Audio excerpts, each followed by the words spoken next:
In this lecture, you are going to learn about the Second Continental Congress, the Battle of Bunker Hill, Common Sense, and the Declaration of Independence.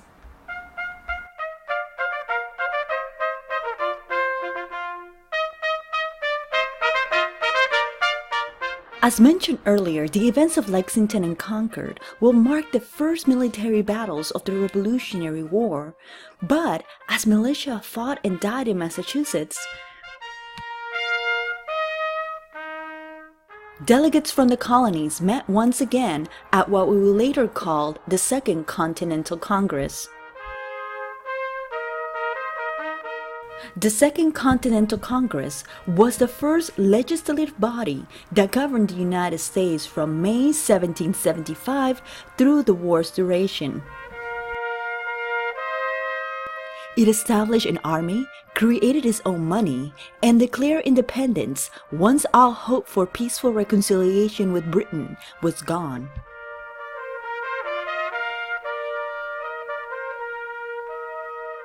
Delegates of the Second Continental Congress were well-established figures in their home colonies, but they had to learn to know and trust each other, and often they did not agree. Most of the delegates were not yet prepared to break with Britain. The few who did desire independence were from Massachusetts, the colony the British had stripped of its civil government under the Coercive Acts. Even the hesitant moderates agreed that the colonies needed to take swift action to coordinate a military defense, for the Massachusetts countryside was under threat of further attack. Congress chose Senator George Washington as Commander-in-Chief of the newly created Continental Army, a move designed to signal the British that there was widespread commitment to the war beyond New England.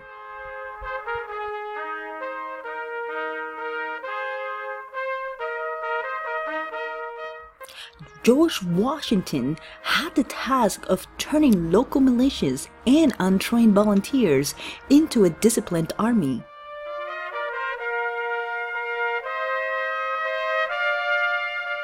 With Washington set to create an army, Congress then drew a document entitled A Declaration on the Causes of Necessity of Taking Up Arms, which rehearsed familiar arguments about the tyranny of Parliament and the need to defend English liberties.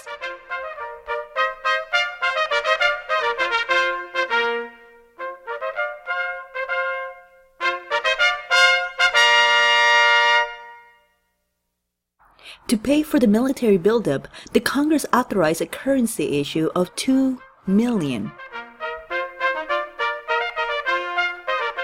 Thus, the Second Continental Congress then issued its first paper money by June 22, 1775.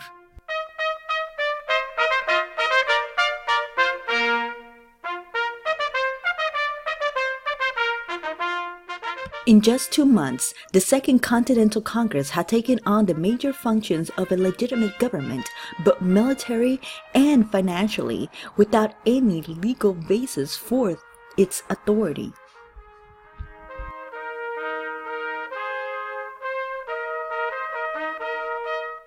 Once the news of Lexington and Concord spread, militias converged on Boston to evict Thomas Gage and his troops.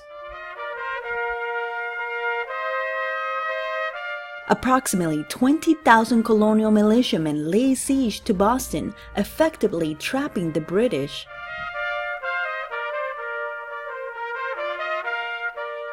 In June, the militia set up fortifications on Braid's Hill, overlooking the city.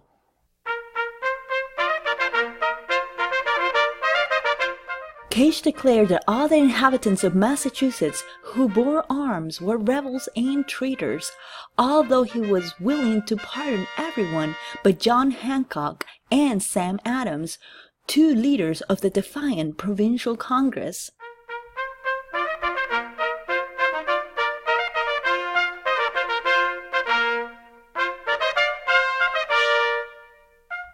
However, rather than backing down, the colonists fortified Breeze Hill next to the more famous Bunker Hill in Charleston, overlooking Boston.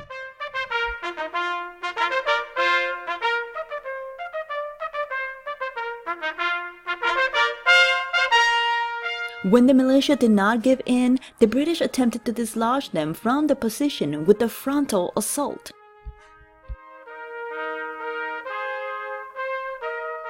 On June 16, Kate sent 2,400 soldiers to take the hill. This battle will be known as the Battle of Bunker Hill, and it will be the second battle of the Revolution. The militiamen eventually yield the hill.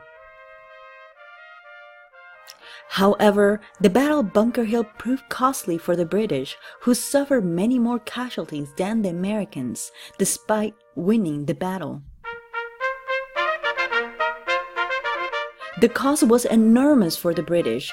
1,000 soldiers and 92 officers were killed or wounded, compared with 370 casualties among the colonists.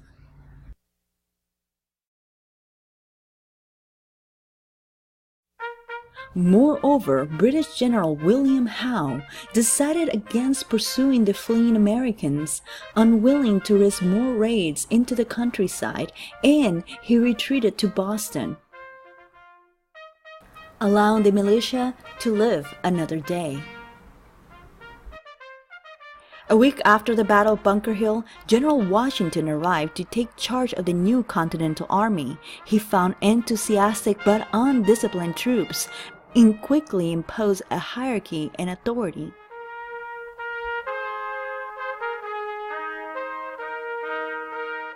While military plans moved forward, the Second Continental Congress pursued its contradictory objective, reconciliation with Britain.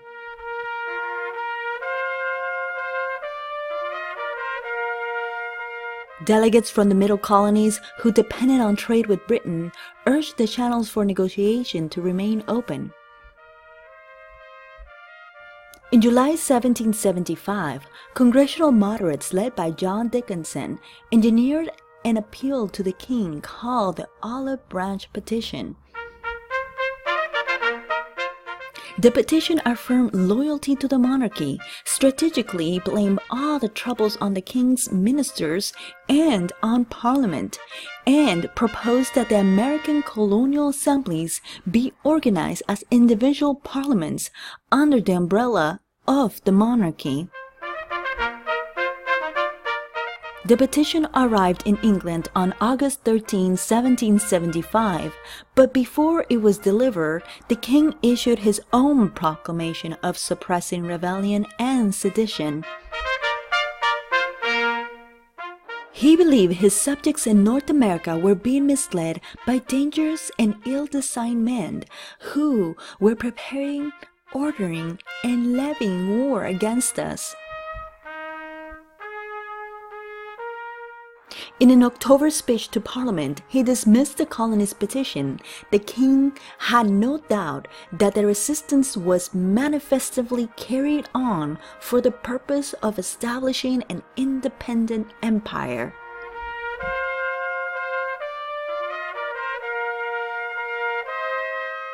Thus, King George III rejected the petition and condemned the Americans as traitors.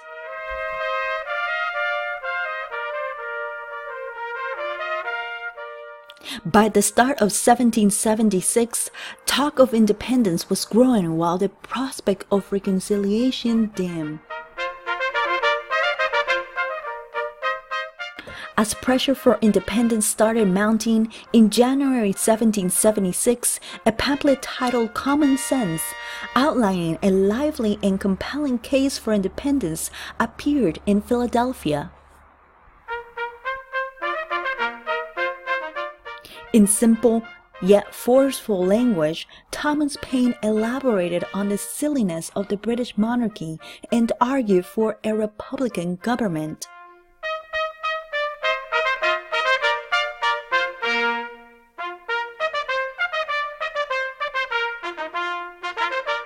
Paine's pamphlet focused first on the silliness of the British monarchy, asking why one man, by accident of birth, should claim extensive power over others.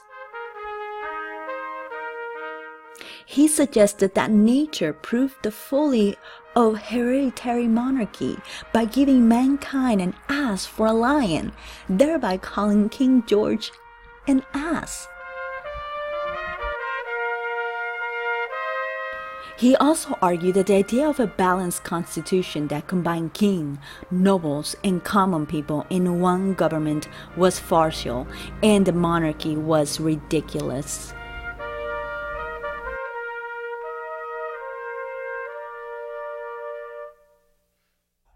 Moreover, Paine also liberated Americans from their ties to the British past so that they could start their government fresh.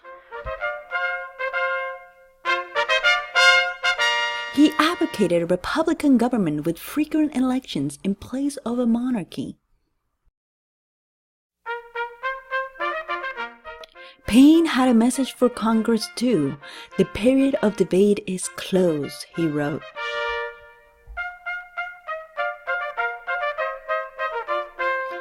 Thomas Paine electrified the public with his pamphlet. Common Sense sold over 100,000 copies in 3 months.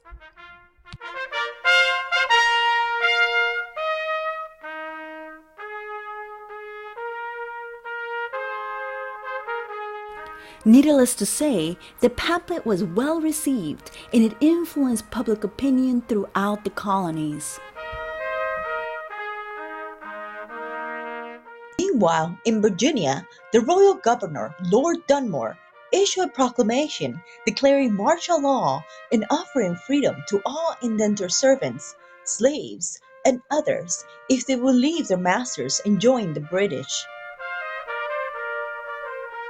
Though only about 500 to 1,000 slaves joined Lord Dunmore's initial Ethiopian regiment, thousands more flocked to the British later in the war, risking capture and punishment for a chance at freedom.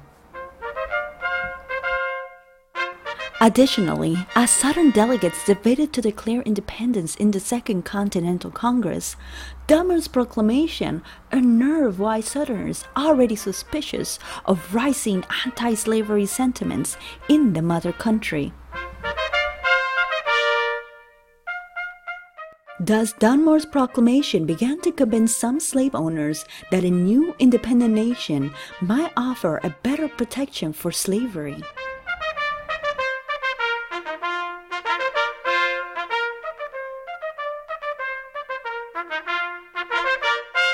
Then on May 10, 1776, nearly 2 months before the Declaration of Independence, the Congress voted on a resolution calling on all colonies that had not already established revolutionary governments to do so and to wrest control from royal officials.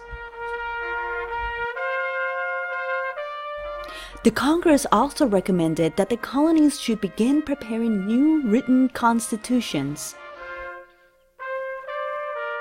In many ways, this was the Congress' first declaration of independence.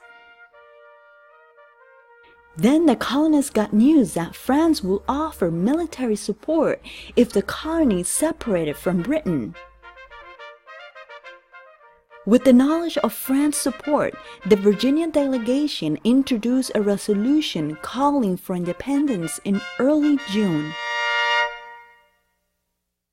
Then on July 2nd, after intense politicking, all but one state voted for independence. New York abstained. Congress then turned the document drafted by Thomas Jefferson and his committee, which included a preamble articulating philosophical principles about rights and a list of grievances against the king.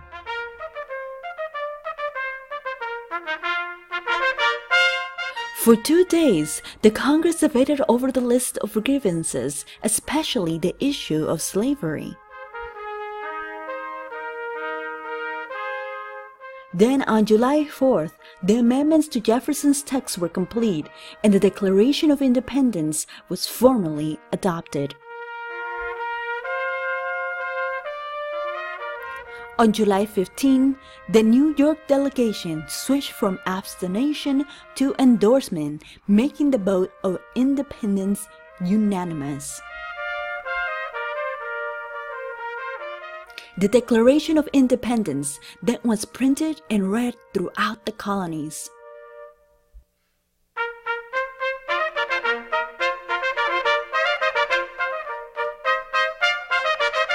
However, it was one thing to declare independence, it was quite another to win it on the battlefield.